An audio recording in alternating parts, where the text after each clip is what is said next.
Welcome to African Aquatics. Here is what we will feature today. Ghana presented a Learn to Swim conference in Johannesburg. This pre-lockdown event will train the coaches and take the water safety message to the rest of the continent. Swimming action comes to you from Gaborone, Botswana. It is the Ghana Zone 4 competition. Check it out right here on African Aquatics.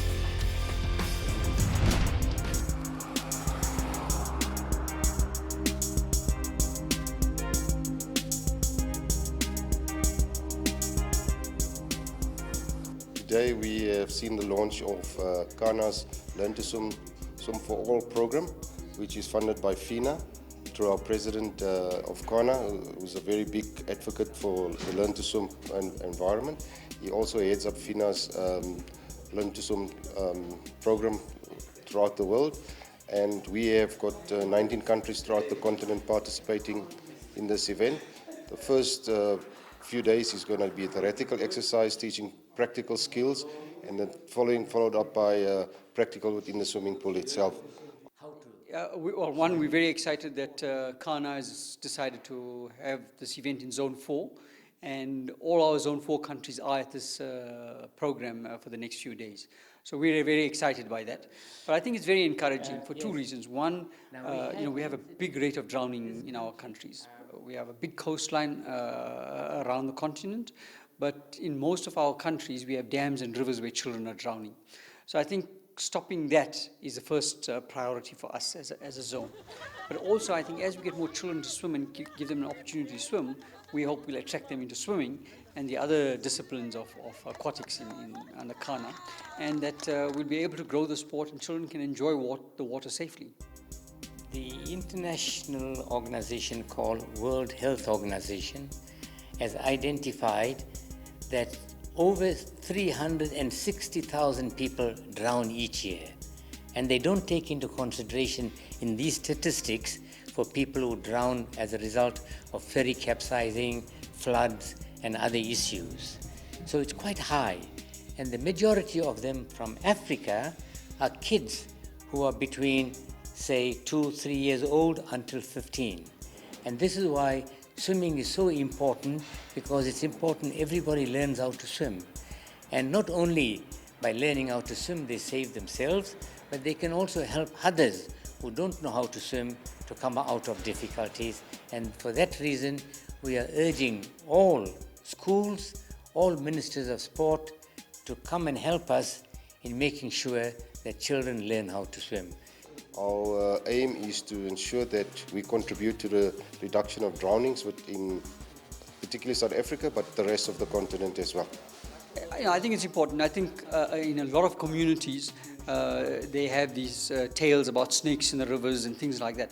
And it's largely parents who try to create these kinds of fear because they don't want the children to go near the water because of the drownings.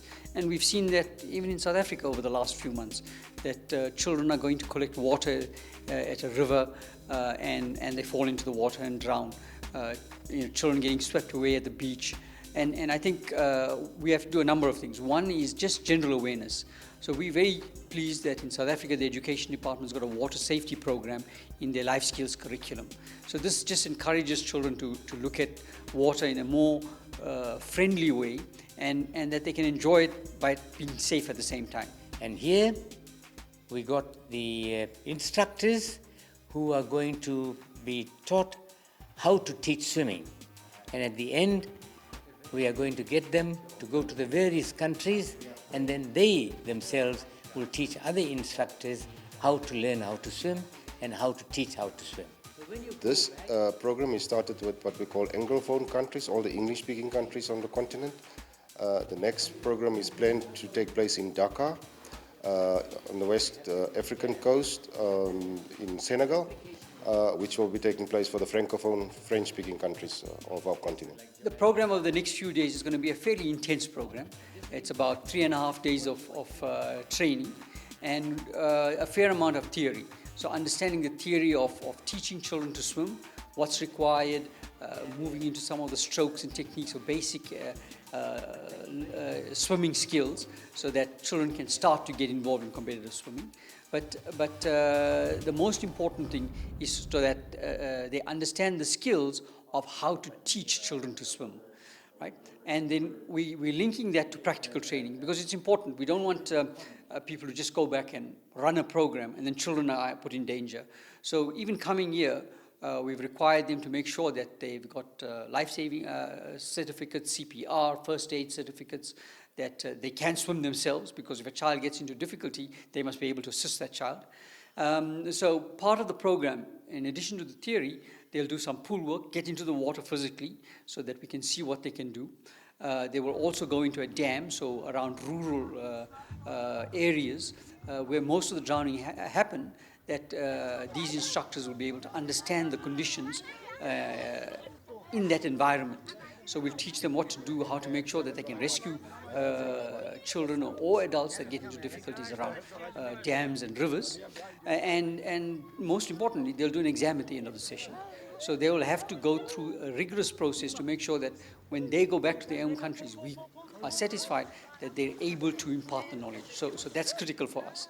For this program, actually, I will say that it's something which is really amazing, especially when it comes to the countries, African as a continent, whereby the learn to swim is very, very important. It's not just competition swimming we're looking at, we're also looking at the water safety and to prevent the drowning in the young age, which is, I think, it's really, really important. I'd say it's a very good initiative from Ghana, from Ghana to we coaches, because we have a lot of challenges in swimming that we have been facing that now turn to become a bane.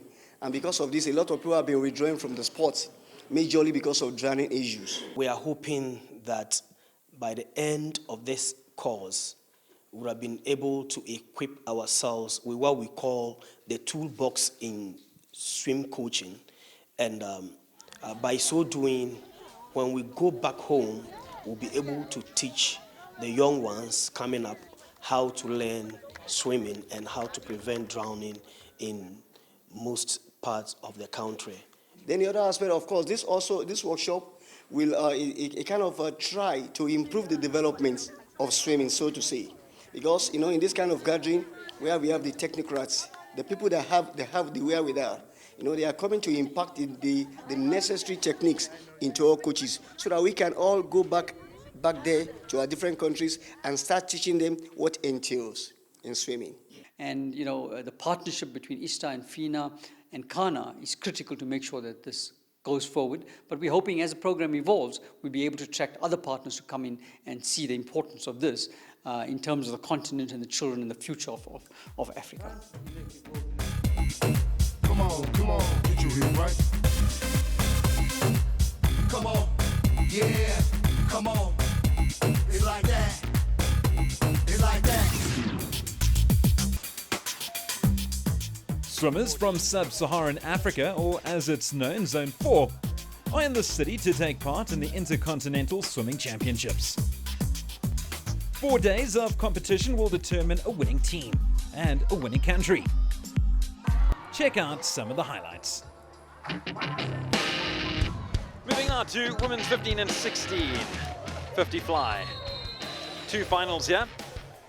First about to commence. 6 swimmers. 1 goal. And in they go.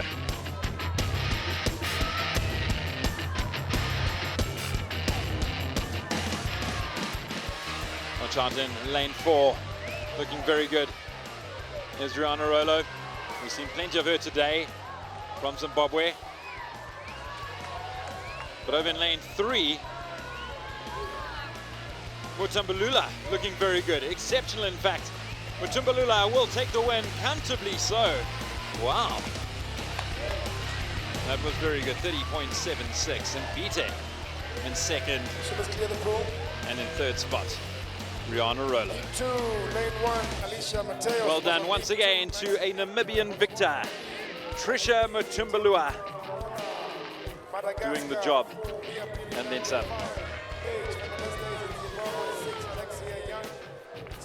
30.76. Almost a second clear of Christine Mbite. Did very well a little earlier. Rihanna Rollo rounding off the podium. Second final now. Competitors being Alicia Matas, Maxine Egner, Adia Tendrinavalona, Mia Piri, Paige van der Vestes, and Alexia Young, Kirabo Namutebi and Caitlin Liu. And off they go. Very good start in lane 7 from Namutebi. We've got Piri looking very, very good. Here in the middle. And they continue to fight hard. But it is the victor over in lane 4. What a win. Piri taking the victor. 29.61, well clear, well just clear of Young. Mia Piri from Zambia. She'll be ecstatic with that performance. Well, she was the favored one to take the win, and she lived up to the billing. Congratulations, Mia Piri. Zimbabwe and 29.61, Alexia Young in second place from South Africa, and Kirabo Namutebi in third spot. Namutebi from Uganda. And the gold medal in a time of 29 seconds, .61 from Zambia, Mia Piri.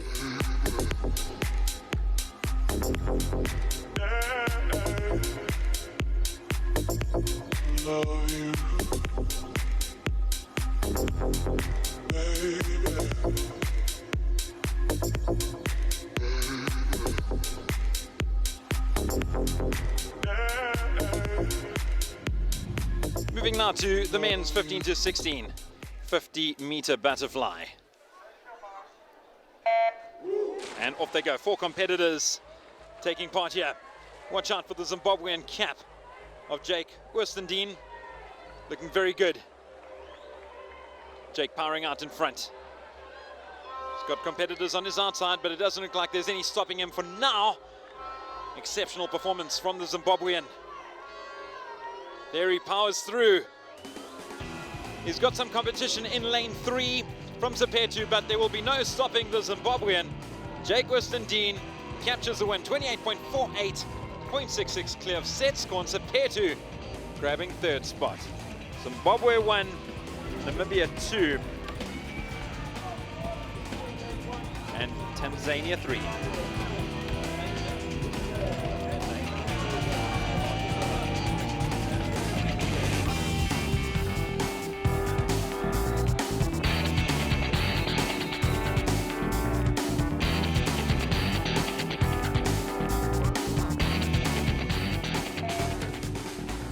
So the race underway.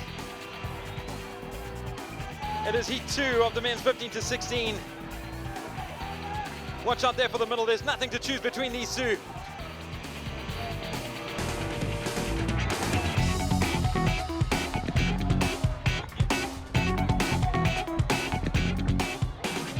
Out in lane 2, looking to fight hard. In lane 4 in the middle. Who's going to take it? Jeez, that's tight. But it is Raza in lane 6. Brandon Raza from Botswana. Listen to that crowd go wild. They absolutely love that. Brandon Raza. What a performance. Someone has won. P3 lane 1, Gabriel Korea, South Africa 2, Wina Wamba, Zambia 3. Adrian Brandon Raza, very happy with that. 4, Young Mauritius 6. Look at him emerge from the water with the baby blue cap. It was iconic for Botswana. Brandon Raza, 28.03. Ahead of Damien Shamambo and Vitska van der Vestes, and geez, that was a close race. Well done to the competitors. Had the fans on the edge of their seats.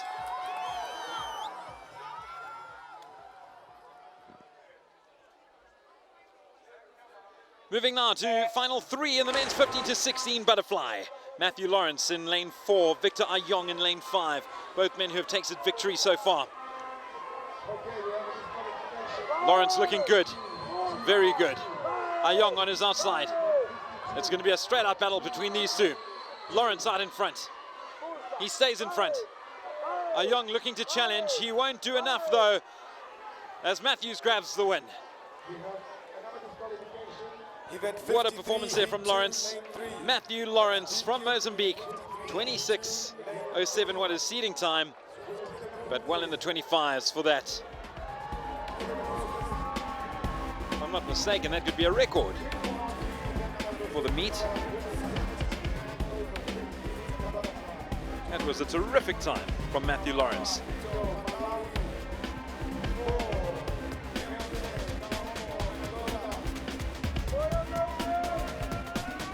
So Matthew Lawrence, 25:39. From what I can see, that shatters the record, which was originally held by Junaid Skippers. Well done to Matthew Lawrence, wow.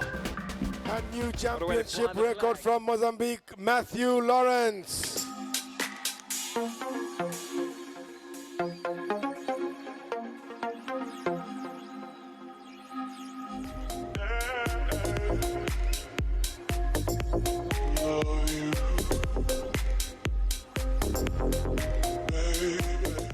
We move into the medal ceremony for event number 55.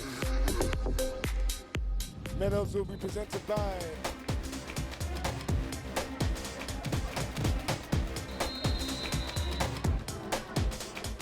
Now we head through to the second final of the women's 17 and over in the 50 butterfly.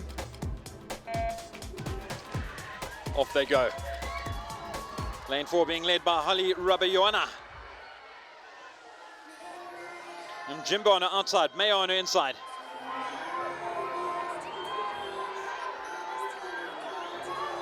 Lane 3, Mayo going along very nicely from Uganda. Mayo just ahead of her closest challenger, Rabayona. But Rabayona coming through now. Rabayona looking good. She's got a Zimbabwe on her outside. Rabayona looks to take it. Did she get there? No, it wasn't Jimba from Zimbabwe. Wow. What a comeback. Mvula Mjimba looked good for second, but she wasn't taking second. She wanted top spot, and that's what she's got. Another win for the powerful Zimbabwean outfit. Association President, assisted by Joseph Makuyana from Wimpy. Women's 17 and over 50-meter butterfly, bronze medal, time 30 seconds, 0.62 from Namibia. And the gold medal in a time of 30 seconds, 0.27 from Zimbabwe, Nomvula Mjimba.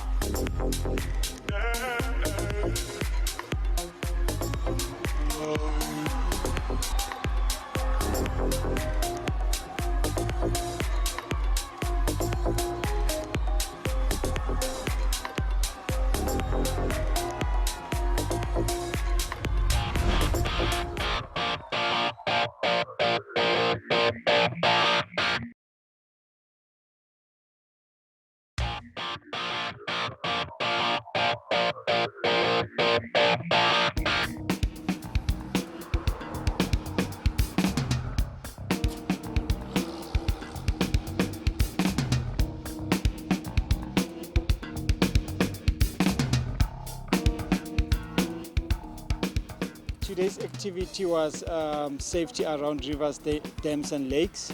We are currently at the Victoria Lake in Germiston, where we came as a group.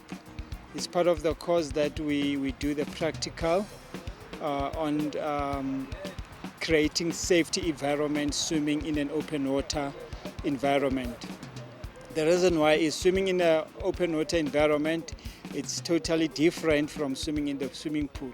Open water, it has great challenges, such as it's an unknown, everything is unknown, and then the conditions changes from time to time, given the weather and the usage. As people, they driving their power boats in the water, those boats, they create waves that brings too much currents for those that are swimming. We've got the unknown depth We had to make sure that we illustrate on the depth, how to create a safe swim zone. And the safe swim zone, we've identified that the water depth of it should be always on the waist level. The dam level, it's not at the same level, it slopes down, and as it slopes down, it goes deeper. We always encourage people to swim on the waist level because there you minimize the risk, and it's easier for a pair of friends when they're swimming to help each other, unlike when they are far deep inside where they can't even stand. Because once an incident like that occurs, everybody goes on panic, and an unfortunate incident can be recorded, and that's what we don't want. The challenges are the dangers that we find in the open water, and also the equipment used to mark the area where we can swim. The marking of the area is very important so that you can have control and safety of the participants while swimming in open water swimming. Firstly, people shouldn't swim alone in open areas, and also make sure you have aids that help you in case you have a muscle pull or anything. And yeah. Okay, I think there are a number of dangers that we need to look out for, but once you're in the water, you must look out for sharp objects such as rocks or glass so that you don't cut your feet, since you have to familiarize yourself with the floor. Look out for, snakes or any other creatures in there, and look out for boats and stuff like that that are also out there when you're doing open water swimming. So those are just some of the stuff that you should look out for, and any object that will obstruct you or hurt you along the way. Safety first, right? If you know that you cannot swim, never attempt to go in the water, any water feature for that matter, to save somebody. Rather call for help, and try to keep the person in distress, in communication, and you can probably try to guide them what to do. The second one is never swim alone or never go swimming alone. Always make sure that if you're planning to go and swim anywhere, go with quite a few, 2 or 3 people, and amongst that group of people, at least one of them should be able to swim for in case of they have to perform a rescue. The challenges is, one of the things is the environment. In an open water environment, the water and everything around you is unpredictable. So it can be windy, so you can throw out an object and it can go the opposite direction of where the person is going to. So especially if you want to do a dry rescue and throw something out there that can go the opposite direction and it may not reach the person that you're trying to get there. Other challenges, the water might be too deep or it might be too choppy, which might have an effect on you getting to that person. Or if you also try to get to the person, there might be something like seaweed or something holding them, so that also will also take longer and will have an effect. The first rescue that we've done, it was the reach rescue. That one, it's somebody, if they cannot swim, right, they will grab anything that will keep a distance between the person in distress and themselves. They must just walk into where they feel comfortable and where the person in distress is reachable. They have to extend that whatever aid that they're using. In this instance, we used the broomsticks, right, which is commonly feature that you don't have to buy. It's something that you can always use around. You can, if you are in an environment like this, you can use a branch of a tree, empty bottle or a rope, anything. That's a reach rescue. The second one that we did was the non-contact rescue, where you throw in something that is floatable, and then you let the person in distress to hold on it to give or to gain some survival flotation mode, and then you just give them instruction to come to the shore, and where they are safe you can pull them out. The last one was the contact rescue where somebody was unconscious in the water, and a professional lifesaver went in, swam inside, and then they got the person, checked if ever the person was still breathing. In that instance, we were very lucky that the person was still breathing. Unfortunately, she couldn't swim, so the professional lifesaver brought the person out of the water on land, and they performed the rescue, CPR. They called for an ambulance while they were going in the water, and the ambulance was here within a few minutes, and I have to say that the patient is fully recovered, but I'm still under the medical attention. Wow, if I have to start with what I've learned so much. I've learned the importance of familiarizing yourself with your environment and familiarizing the people you're training and teaching with your environment. I've learned the importance of, as a trainer, being aware of what you're doing.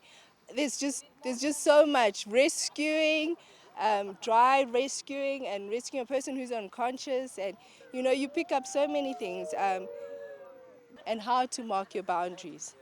That for me was a highlight. Come on, get your head right.